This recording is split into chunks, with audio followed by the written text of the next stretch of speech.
Dans cette vidéo, nous allons installer le serveur local WAMP Server. Je suis donc positionné sur le site wampserver.com et nous allons télécharger la dernière version. Sur mon bureau, j'ai aussi ouvert l'explorateur de fichiers et je me suis positionné sur le dossier téléchargement.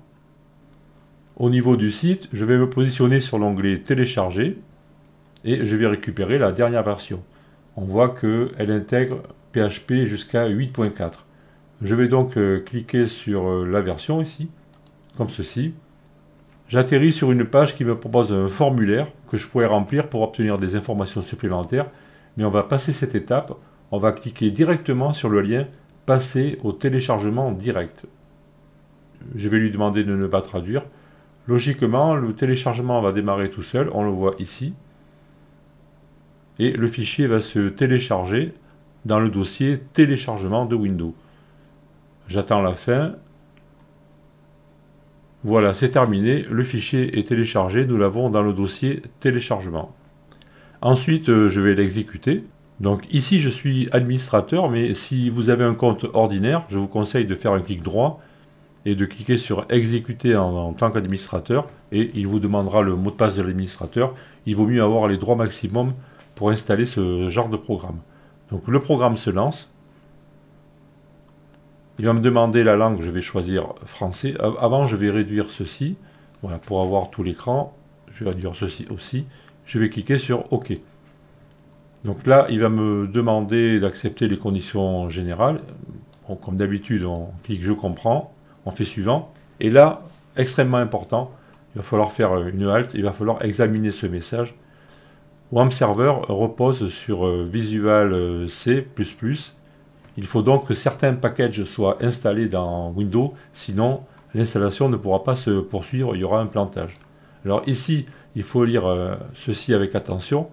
Et avant toute chose, il faut télécharger ici un programme. Nous avons un lien ici, wampserver aviatechno.net files tool check vcredist.exe, etc. Je vais cliquer sur ce lien. Il va donc me télécharger le programme ici. Je le retrouve dans le dossier téléchargement. Je vais donc exécuter ce programme. Alors je referme ceci. Je vais exécuter ce programme check vc redist pour savoir si tous les packages nécessaires sont installés sur mon ordinateur. Avant de lancer ce programme, je vais vous demander de bien noter ce lien ici, https://wampserver.aviatechno.net. Notez-le bien car on aura sûrement besoin d'y aller pour récupérer des packages dans peu de temps. Pour l'instant, je vais annuler l'installation. Donc je clique sur annuler. Je la reprendrai plus tard. Donc pour l'instant, je clique oui. Et je vais lancer check vc redist. Donc je le lance. Je garde le français. Il me demande si je vais utiliser une version 5.3 ou 5.4 de PHP. Alors moi je vais répondre non, car maintenant PHP 5 et même PHP 7 sont devenus obsolètes.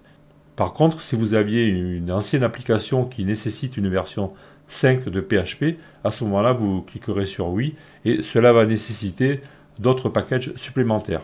Je réponds donc non en ce qui me concerne, et je vais cliquer maintenant sur le bouton vérifier ici pour démarrer le contrôle. Et là, il me dit qu'il me manque des packages. Voici les packages qui sont manquants. Donc j'ai bien fait de lancer ce programme et de ne pas lancer l'installation de WAMP Server tout de suite, sinon j'aurais eu un échec. Je vais donc devoir installer tous les packages manquants. Je vais déplacer cette fenêtre ici. Je vais faire revenir l'explorateur Firefox. Et le lien en question, je l'avais déjà mis dans les favoris ici. Le lien wampserver aviatechno.net. Et là, je vais trouver tous les packages qui sont disponibles. Alors, vous avez un peu tout ici. Vous avez les versions de PHP, les versions de MySQL, si vous voulez mettre des versions plus tard. Et je vais me rendre ici. Et normalement, je vais cliquer ici sur la partie Microsoft VC Packages. Et apparemment, ils sont tous là. Et il y a les deux versions, 32 bits et 64 bits. Alors, ce que je vais faire, je vais cliquer ici pour télécharger le premier. Donc vous voyez qu'il va se rajouter ici dans le dossier téléchargement et je vais cliquer sur le deuxième lien pour télécharger le second. Voilà, ils sont ici dans mon dossier. Je peux refermer le navigateur temporairement. Alors je vais ouvrir, d'abord je vais regarder dans la liste le premier. On va les faire un par un. Vous pourriez tous les faire ensemble, mais il vaut mieux le faire progressivement. Donc je vais en faire un, le premier. Je vais rechercher le VC 2010 SP1. Donc c'est un package x86, donc c'est du 16 bits. Je vais ouvrir ce dossier ici. Alors je vais d'abord les décompacter sur le bureau, comme ça ce sera plus simple. Donc extraire. Voilà, extraire. Donc normalement, voilà, il me crée un dossier. Il y a un dossier ici. Et le deuxième, je vais l'extraire aussi sur le bureau. Extraire. Voilà, comme ceci. Voilà, je les mets côte à côte. Ça, je le referme. Je vais ouvrir le fichier 16 bits ici. Je vais donc chercher le VC 2010 SP1. VC 2010 SP1, le voici ici. Donc je vais le lancer celui-là. Je fais un double clic. Et voilà, il me propose d'installer. Bon, c'est un programme Microsoft tout simple. Donc je clique ici, j'ai lu les termes du contrat. Et je clique sur installer. Voilà, terminé, il a installé. Il ne me demande pas de redémarrer, mais ça pourrait être le cas. Je vais relancer, alors je vais faire précédent, je vais refaire la vérification. On va voir ce qu'il me dit. Vous voyez que le premier, il a disparu, le VC 2010. Donc ensuite, il me parle du VC 2012, toujours dans les 16 bits, là, x86. Donc VC 2012, le voici. Alors je peux, au passage repéré, j'ai le 2013. Donc je vais installer les deux là, pour aller un peu plus vite. Donc je clique sur le deuxième ici. Voilà, je clique I agree, je l'installe. Donc prenez le temps de bien contrôler ce que vous faites. Il faut tous les fichiers manquants, il faut les installer. Et à la fin, il faudra refaire un contrôle pour vérifier qu'il n'y a plus d'éléments manquants.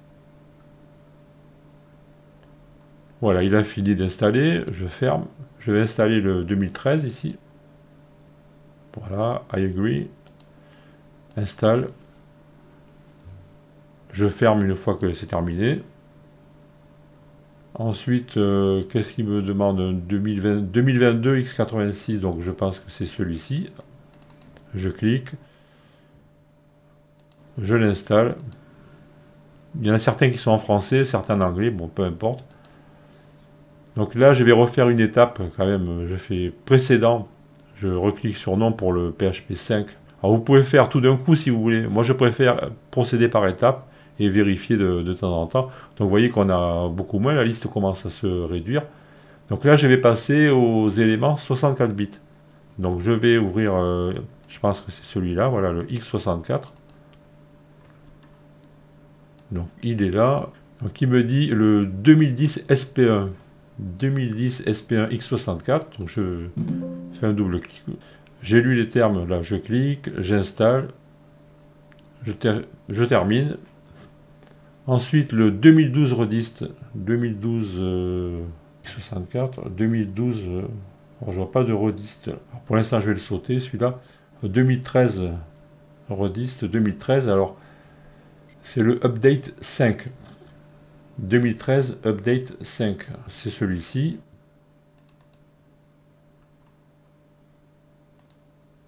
Je l'installe. Je ferme. 2022 redist, c'est celui-ci. Alors x64, on est d'accord. Je l'installe.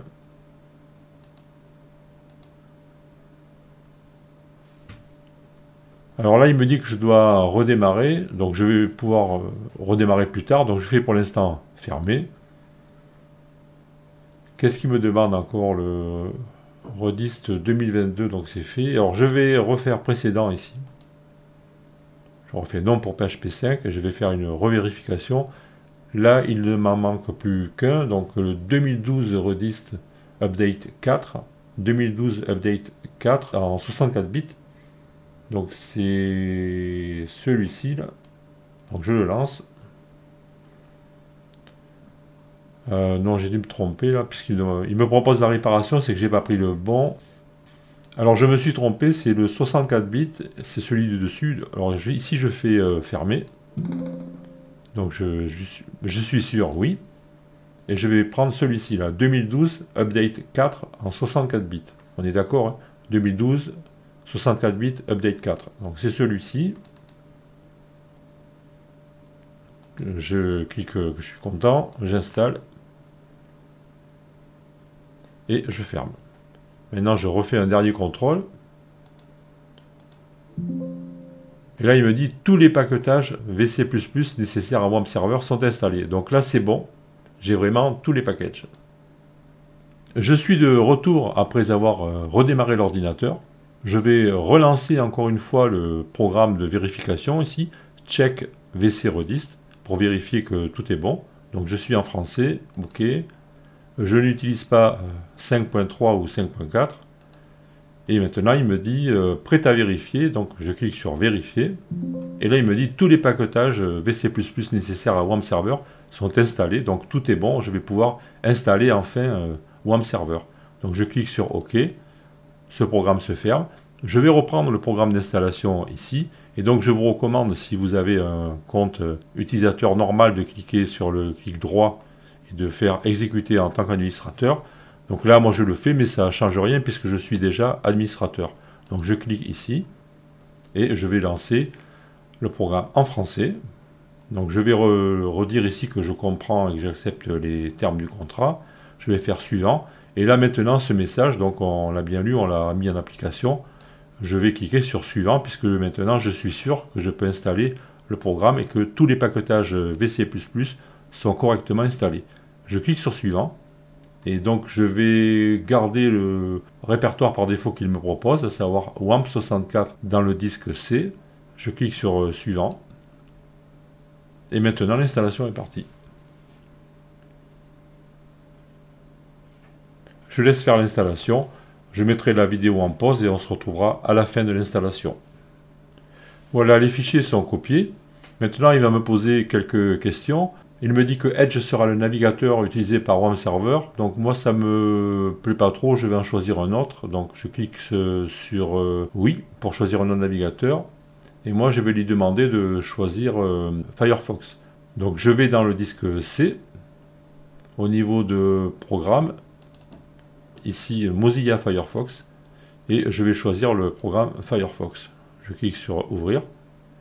Ensuite, il me dit que Notepad.exe sera l'éditeur de texte utilisé par WAMP Server. Donc là, je peux le laisser. Si éventuellement je veux éditer le fichier php.ini ou autre, je pourrais le faire avec le bloc-notes. Donc je réponds oui.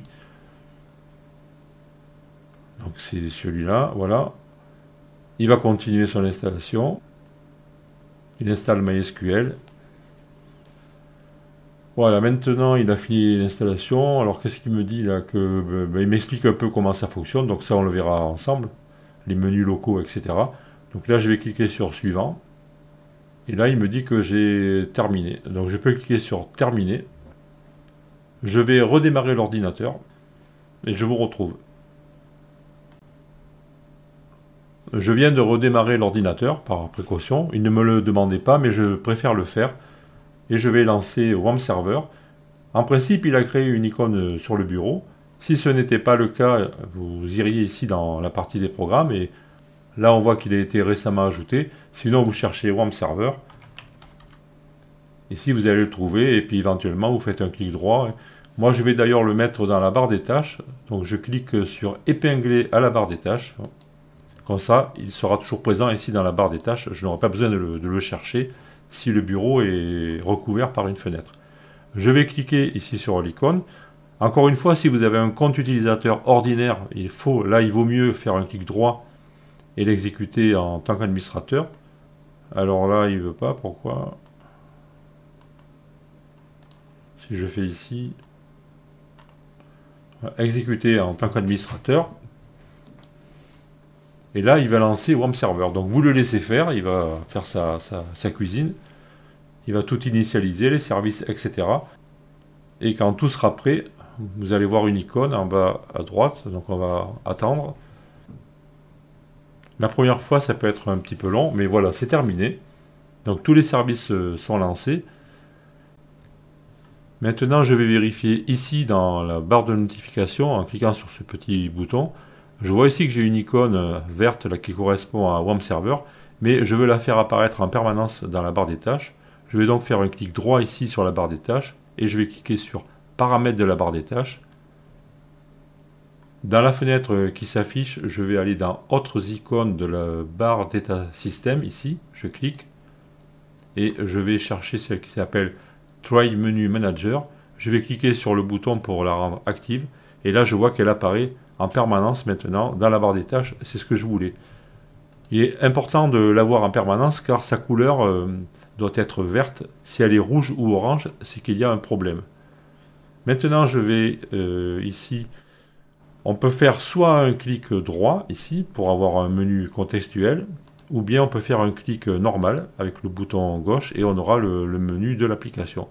Je vais cliquer sur Localhost ici et ça va m'ouvrir la page d'accueil de WAMP Server dans le navigateur que j'avais choisi. Rappelez-vous tout à l'heure que je lui ai demandé de mettre Firefox car je préférais à la place de Edge et là il m'ouvre bien Firefox et là j'ai bien la page d'accueil de WAMP Server, donc c'est que tout va bien, j'ai tout installé correctement. L'installation de WAMP Server est donc terminée. On va pouvoir voir comment l'utiliser.